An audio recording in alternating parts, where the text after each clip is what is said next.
Mateus capítulo 5, versos 1 e 2.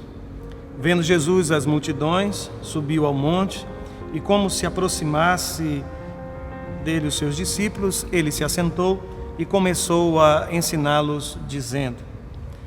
Assim, o Evangelho de Mateus registra aquele que é o mais precioso sermão de Jesus, o chamado Sermão do Monte. Mas eu espero que você tenha percebido que ele deixa claro que em torno de Jesus havia dois grupos. O primeiro, que ele se refere como multidão, e o segundo, que ele trata como discípulos. A pergunta que esse texto traz é de fato, quem é você? Quem sou eu? Se eu faço parte desta multidão ou se eu faço parte daqueles que são chamados discípulos? Para que você tenha uma ideia, essa multidão ela se aproxima de Jesus movida pela dor. E o objetivo dessa gente era encontrar o Jesus que cura, o Jesus que abençoa, o Jesus que outorga graça. Assim se comporta a multidão. Mas se você pensar nos discípulos, estes são aqueles homens que mais tarde são enviados por Jesus para curar os enfermos e não serem curados.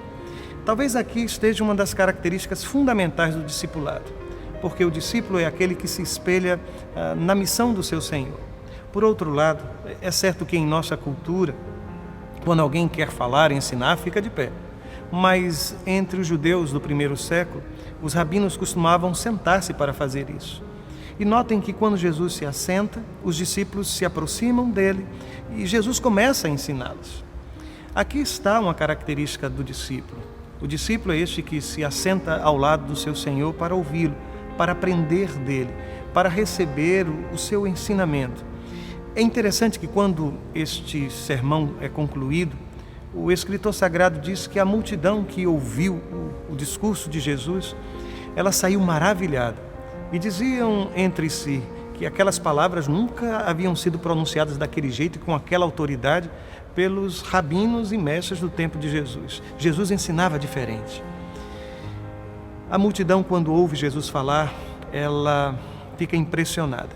Mas um discípulo, quando ouve Jesus falar, ele se submete, ele obedece. Daí eu preciso novamente lhe perguntar, quem é você?